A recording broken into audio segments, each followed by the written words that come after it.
Today, Theo is retracing the route from a 2019 flight that mystifies him to this day. I was down on a flight out of Sandpoint, head to Dutch Harbor with 3 passengers.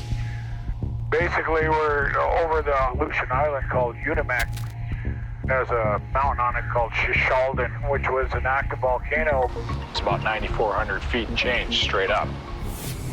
Almost halfway through the trip, nearing Shishaldin, Theo and his passengers were in for a shock. We saw a sphere, a horizontal sphere in the sky about 35 miles southwest of the mountain. As you can see, the first picture, it's kind of a disc shape and horizontal, and it's quite a ways past the mountain. But on the second picture, it's becoming more defined and it's moving closer to the mountains. Now, I've taken thousands and thousands of pictures with this camera, and there has never been one occurrence I've ever seen anything like this on my camera. According to the observatory, they called it a smoke ring. However, we were flying at about 8,500 feet. We had about 20 to 25 knots on the nose.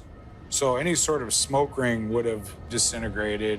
It would not have moved in a uniform fashion, but this particular thing just started to come towards the mountain.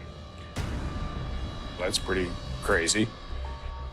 Theo estimates that the ring was about 20 feet in diameter.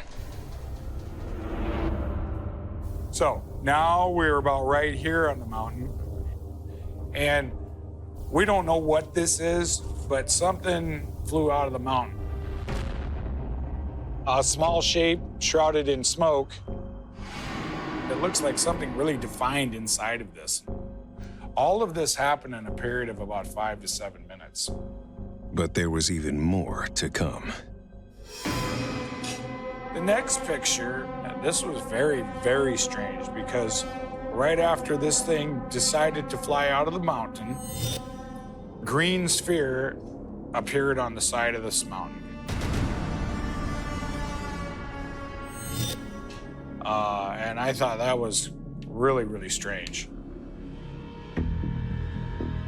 And then right after this picture, this ring begins to change shape, as if something flew inside of this sphere and started to drag it into a teardrop shape. By now, Theo was around 500 feet from the object, which now appeared to be as big as a fighter jet. We're looking at the sphere, we're looking at the mountain, we're looking at the top, I'm trying to look ahead for any possible traffic or anything, but we're pretty concerned about all this that's going on in front of us. We decided at that point it was time for us to leave. We're nervous a little bit because it was getting really, really strange. We didn't know what to expect after that. And the unknown, I think, had everybody a little bit nervous. I had passengers and I didn't want to be something that was going to be read about in the paper, if you know what I'm getting at. You know, I'm as skeptical as the next person. You know, unless I see it with my own eyes, but you can't deny what you're seeing. Theo tried to put the strange sighting out of his mind. But 6 months later, Mount Shishaldin would serve up yet another mind-boggling display.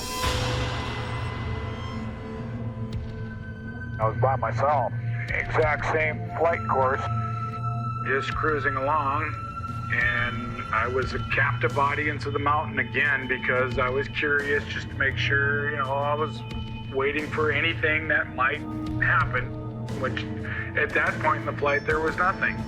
There was cloudless sky, and all of a sudden I looked to the left of me, and it's like, where did that come from?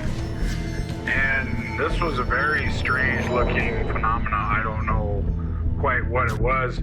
I see this shape that's sort of obscured in a cloud. It almost looked like the shape was trying to hide in this cloud or something. It was really strange. And as I kept flying, I kept taking pictures of this shape that was almost morphing inside this cloud. It kept taking on a whole new life of its own.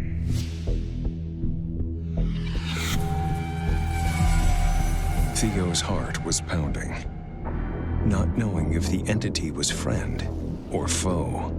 Even now, he's still haunted by what he caught on camera.